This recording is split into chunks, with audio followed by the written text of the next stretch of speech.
Days after news broke that Warner Brothers was dropping an anvil on the completed movie Coyote vs. Acme by scrapping it for a tax write-off, the studio has reversed course. Director Dave Green will now be allowed to shop the hybrid live-action/animated movie to other potential distributors for a theatrical or streaming release, EW has confirmed. Puck first reported the news. Based on a humor piece published in The New Yorker in 1990, Coyote vs. Acme is produced and co-written by James Gunn and stars John Cena and Will Forte, duking it out in a lawsuit filed by the Road Runner's iconic nemesis.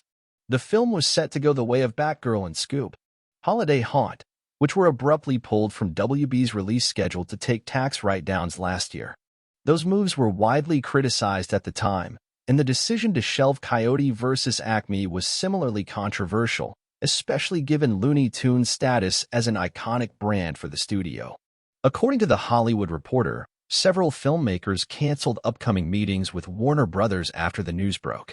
Many filmmakers also criticized the initial decision to mothball the movie on social media.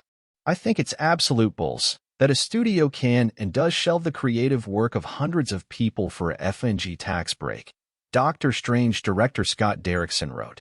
"The people working at Warner Brothers are anti-art, and I hope multiple anvils drop on their heads," said No One Will Save You director Brian Duffield. And Scott Pilgrim Takes Off showrunner Ben David Grabinski wrote, "Coyote vs. Me is a great movie, the best of its kind since Roger Rabbit. It's commercial. It tested well. The leads are super likable. It's beautifully shot. The animation is great. The ending makes everyone FNG cry. I thought the goal of this business was to make hit movies." Green and several others who worked on the movie also lamented the initial cancellation. "For 3 years, I was lucky enough to make a movie about Wile-E, Coyote, the most persistent, passionate, and resilient character of all time," the director wrote. "I was surrounded by a brilliant team who poured their souls into this project for years. We were all determined to honor the legacies of these historic characters and actually get them right. Along the ride, we were embraced by test audiences who rewarded us with fantastic scores. I am beyond proud of the final product and beyond devastated by WB's decision. But in the spirit of Wile-E, Coyote, resilience and persistence won the day."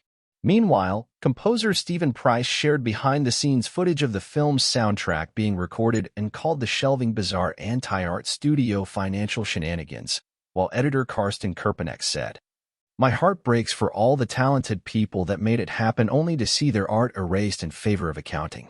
Comedian John Early, who appeared in the movie as a news anchor character, also spoke out in favor of the project. "Save this movie," he wrote, adding, "Think of my nieces,